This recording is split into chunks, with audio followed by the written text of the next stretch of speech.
We need a jingle for everyone who's watching, like a breaking down the video. We're creative.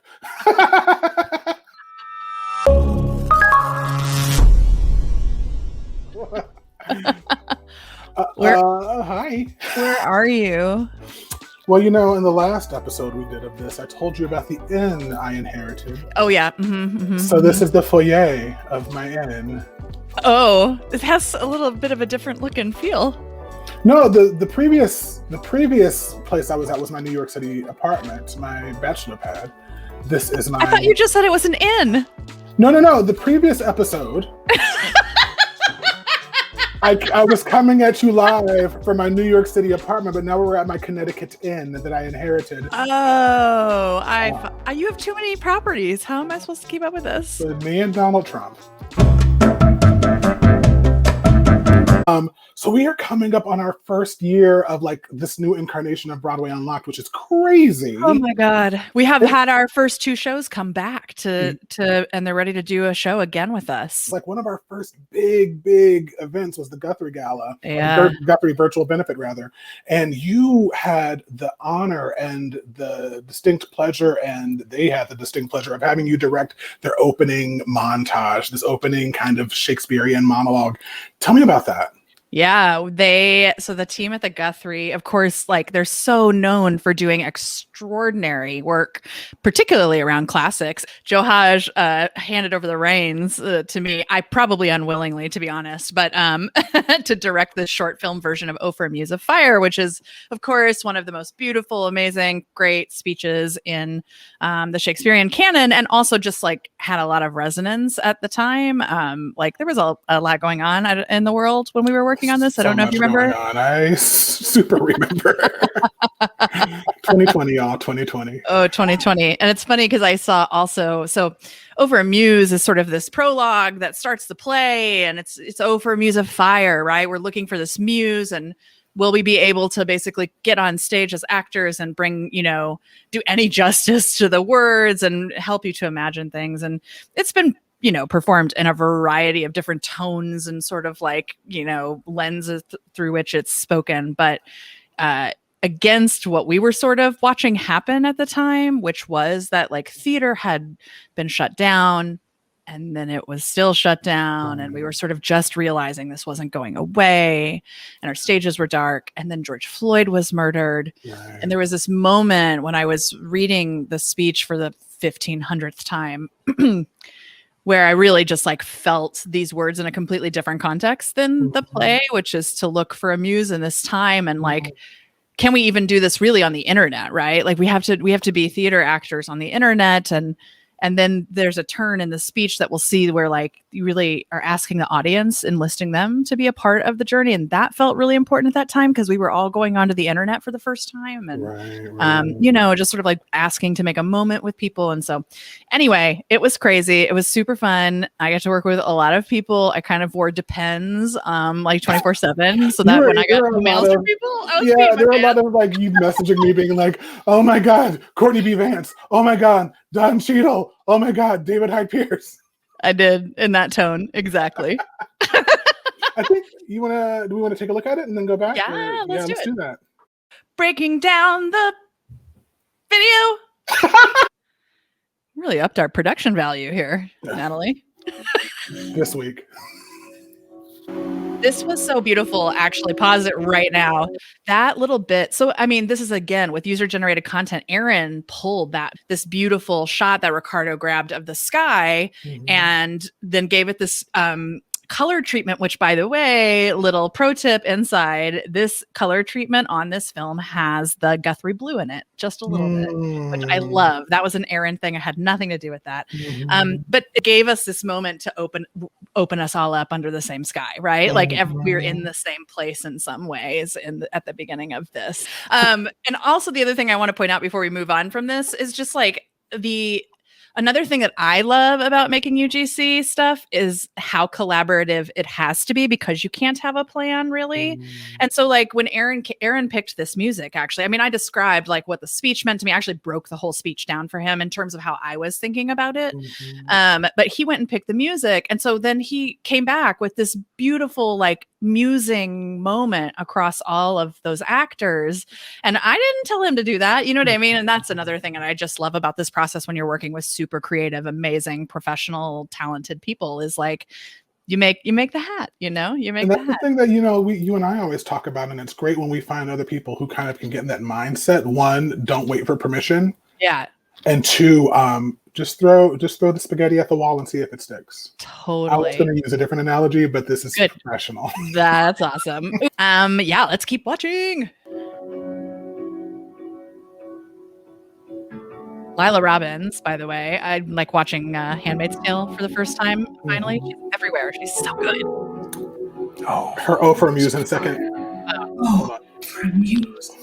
Oh, for Lila for a Muse of fire. You'll note there, by the way, Mickey viewers will note that Don Cheadle is in a different background, has a different setup than in his like main line during the show and during the short film. And that is because we shot all of this before George Floyd was murdered, actually. And so the other thing I didn't say at the top is I had like a totally different, like sort of like take on this at that time, which was like theater's triumph over the internet. And you remember we were going to have this go into this crazy fun opening credit sequence with like a retro computer sort of exploding in a modern moment. And then everything, America happened. And the Don Cheadle, the direction I had given him, because he actually asked me for direction, which I was like, I remember that email from you too. Don Cheadle just asked me for notes. I know. But you know, I had sort of a different, he has what I consider to be the line that sort of changes the tact of the speech.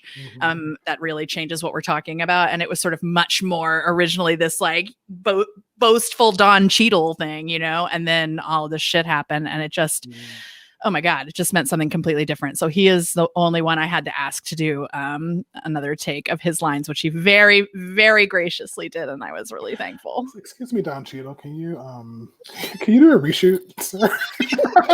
That's pretty much how my email went. All right, roll that footage. Fire.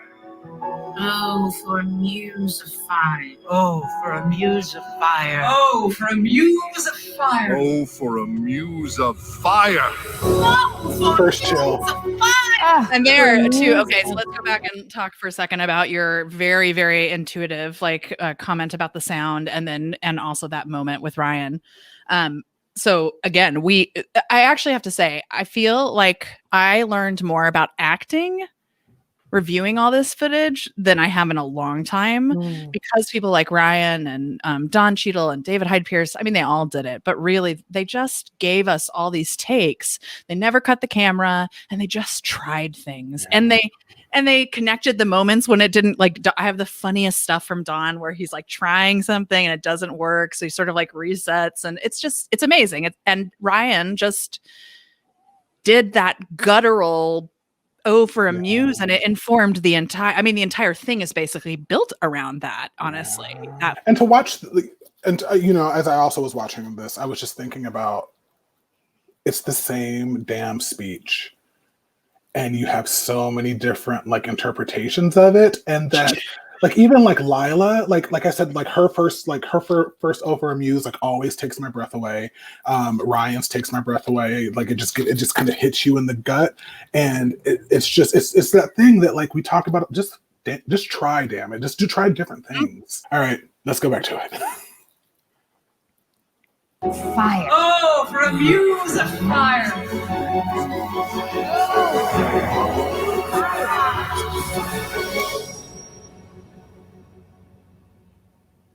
Oh, for a Muse of fire that would ascend brightest heaven of invention. Kingdom for a stage, princes to act, and monarchs to behold the swelling scene. This was a really interesting, really quickly. Warlike framing for David. Mhm. So he did the whole speech. What I didn't ask him, which was amazing because his like take on it is so different than Mark's, Mhm. obviously, because they're just very different actors, and I loved both of them so much. But I think for anyone who's thinking about making this kind of content, David's framing is really interesting because I bought like folks who are working in cinema, who are used to movies, right? Who are like you do frame up shots, you do all this work. There was a lot of like, oh, can we do anything about that? But one of the other things I love about user generated content, like internet based content, is those mistakes are okay. And it's not Mhm. probably not even a mistake, but like he was obviously framing himself by himself without anyone. And Mhm. I actually love it. I think it I do gives it too. this like mood and character. And yeah, I'm glad to hear that you like it too. Yeah, as I was watching those first three from Mark into David into is it Ricardo Chabera? Yeah. Yeah. There is, particularly because Mark speaks in, like you said, contemplative or contemplative, and I was saying reflective. There is this is their space of peace, right? Mhm. Like it's almost a prayer. It's like the Mhm. beginning of a prayer. Mhm. Yeah. Oh yeah, 100%. Hmm. Harry, Like himself. like himself, Like himself. assume the port of Mars. And at his heels, leashed in like hounds, should famine, sword, and fire crouch for employment. Crouch for employment. Pardon. Gentles, all the flat, unraised spirits that have dared on this unworthy scaffold to bring forth so great an object. So great an object. Can this cockpit hold I love that. vasty fields of fire?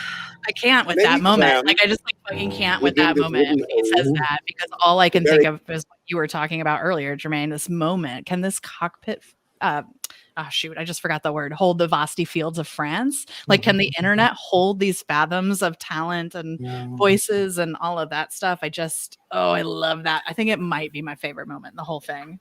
Yeah, I also, as we were watching this, as I was saying about this seeming like they're in their reflective spots or their safe spaces.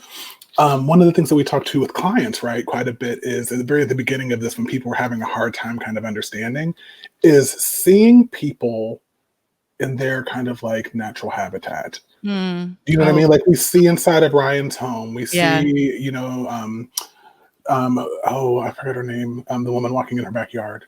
Emily. Yeah, Emily. Like it's just you don't see them made up. It's just stripped down. You see what kind of art Ryan has in her home, and it's just kind of like you see inside, like you get a little peek inside inside of who they are, how they like live.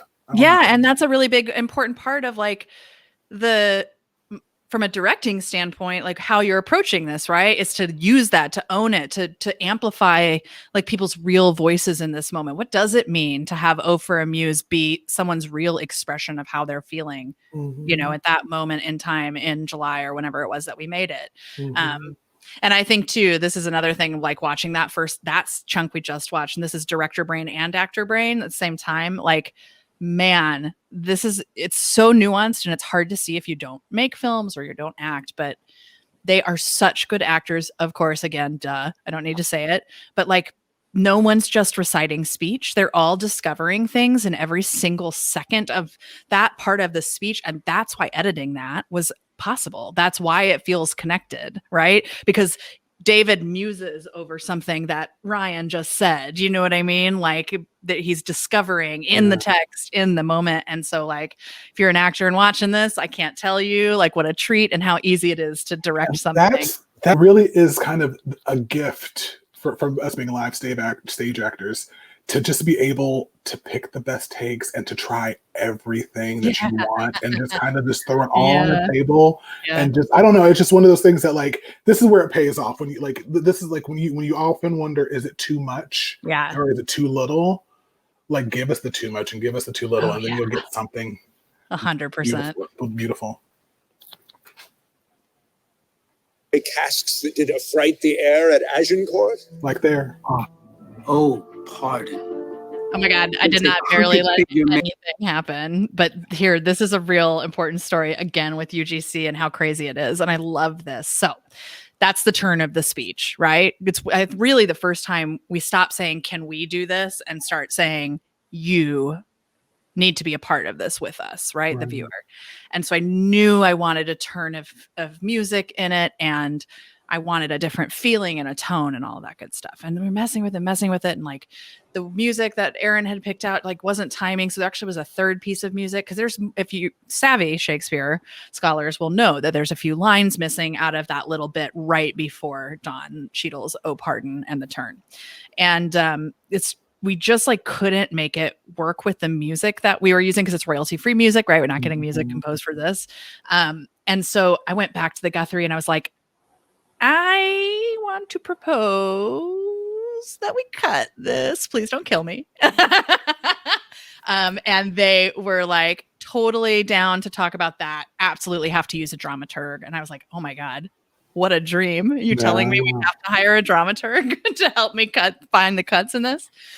And so I worked with the dramaturg from Colorado Shakes, who is amazing. And we had the nerdiest conversation, because Shakespeare is not my primary, it's not what I do a lot. So I had sort of kind of guessed what I thought we could cut out. And she just was like, yes, this, but not this, because you can hear the cadence here. And this is what happens to this line. And it was amazing. So she worked through it and cut a couple of lines a little differently than I had proposed. And it matters, guys. I'm here to tell you right now, it mattered. It mattered so much. That speech reads so well with the cut that she made. And then we were able to actually finally time it with the turn of the music, and everything sort of just like fell into place. Yeah. That's awesome. May attest in little place 1,000,000, and let us ciphers to this great account on your imaginary forces work. Suppose within the girdle of these walls are now confined two mighty monarchies. We asked the audience, you can keep going, Natalie, but we asked the audience to start and you get this sort of like this magic music. 1,000 hearts divide one man. Divide one man. Think when we talk of horses, but you see them printing their proud hoofs into the receiving earth. 'Tis your thoughts that now must deck our king. It is your thoughts. Your thoughts that now must deck our king. I have to say, with David's performance too, I wish they would give not that I asked, but it would be amazing to get permission to release their entire speeches, because David's sort of lens on that speech was surprise, much more comedic, or just like lighthearted than Mark's, or just, you know what? None of that is accurate. It's the fool. He was just like a fool, right? A Shakespearean fool approaching that speech. So it's not actually lighthearted. It's not actually comedic. It's just the one in the play who knows, right, that there is tragedy and comedy. And so that moment when he just like nails it all in and says, you have to do this, it is up to you. It is in context with the rest of the speech that he does. I just think it is an incredibly nuanced, incredibly skilled moment as an actor. Deck our kings. Fun fact, those are Latvian rings she told me from her grandmother. Jumping all times, turning the accomplishment of many years. Turning the accomplishment of many years into an hourglass. I love her silence. Me too. For the which supply, admit me coarse. These two. So cute. I can't handle it. Your humble patience. I just look at Courtney's framing and just like the easy moving. Like, sorry, it's just like like even going back, it's just like it's everybody's stationary shots are beautiful too, right? Don't get me wrong, but there's a little bit of unkilteredness that's happening in Courtney's shots, and this kind of I don't know if that's the right word to use, unkilteredness. Is that even I like that. Actually. Yeah, but there is just kind of this. We're swimming, we're floating, and he's so grounded. That's what I think is interesting about that, because like of all the amazing footage I could have picked from, for him and his part of the speech, what really attracted me to that particular footage he shot and his assistant shot in the chair is how sort of like sit back confident he is, and how because of that shaking you get it's like it's the language of the viewer that we are there with him, watching him say this to us. Gently to hear. Gently to hear. Gently to hear. Kindly to judge. kindly judge our play.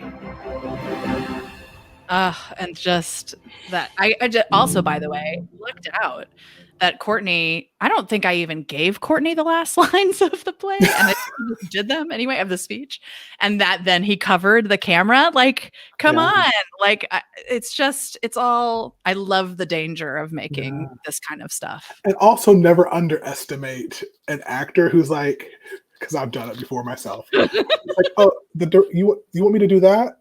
Okay, yeah. I'm going to say the last line of the show. And then totally. But it was amazing. And when Aaron sent that back, and then I was looking at what you had come up with for the opening credits, because what you guys just saw is like an alternate ending so that the video can stand alone. But in the show, it goes right into these crazy credits. And it's just the most beautiful, perfect moment. I think I watched it like 20 times back when we were doing it, because I just sort of couldn't believe we made that. Yeah, because it was, I mean, like we've obviously for the Give Back concert for years been making our own stuff, but this one is on a different level, and it was too for other people, right? Yeah. I'm very interested because I noticed throughout the entire piece there were certain kind of like gestures or kind of frames that were kind of created in this storytelling. Can you talk a little bit about that?